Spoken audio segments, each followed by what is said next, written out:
Welcome to Zoo Tours, the channel that takes you on a virtual field trip to the zoo.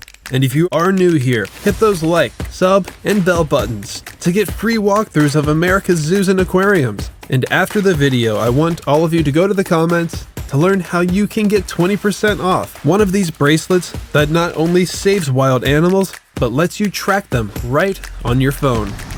The Cincinnati Zoo and Botanical Garden is old, really old. Established in 1873 and opened the gates 2 years later to what would eventually become the 6th oldest zoo in America. If anyone tells you that they're the 2nd oldest, don't believe them. If you're a place that's lasted this many years, you'd expect to see some rich history still alive, and there is a lot.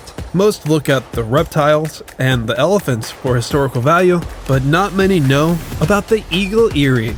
It's one big, approximately 170 foot long, 72 feet tall, and 50 foot wide flight cage settled on a steep hill. I'm finding sources that say that this was the largest flight cage in North America at the time it opened in 1970.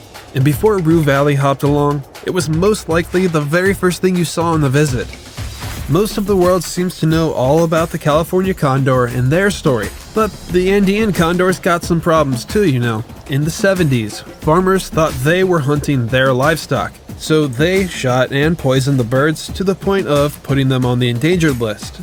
Since 1989, the zoo's off-site center actually prepares condor chicks from here and other zoos for life in the wild, and so far over 80 have been released to their native range.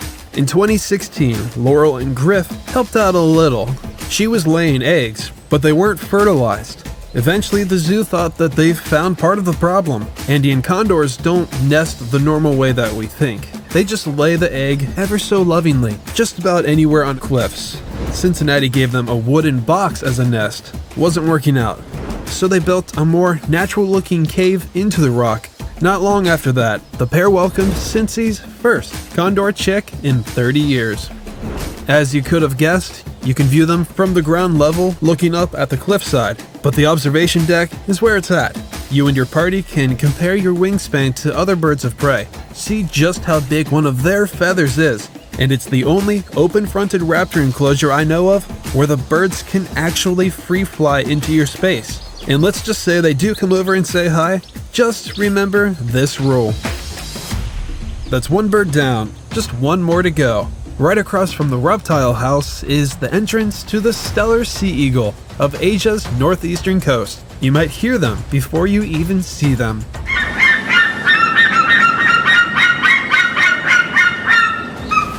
Often called the world's largest eagle, sometimes they're in a constant battle for heavyweight champion with several other eagles that are just about the same size. Up against their neighbors though, no chance. At least this couple does a better job pumping up their species numbers. Not only have 12 hatched here from 3 pairs, but the zoo claims they were America's first place and only place to have a successful breeding program, all the way up until 2014 when another park decided they wanted to start saving them too.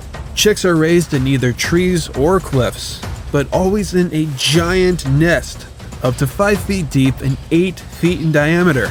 If you want to get a better look at it, the zoo sort of set up one right in the viewing area. The eagles definitely lucked out on a realtor on this one.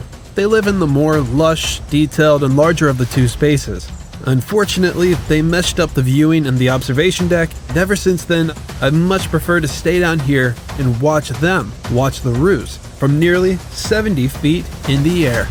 And that covers this brief look at the Cincinnati Zoo's Eagle Eyrie, an exhibit that stood the test of time and hopefully will for many, many years to come. Let me know where it ranks on your list of raptor enclosures. Remember to go grab a bracelet below, and thank you for watching.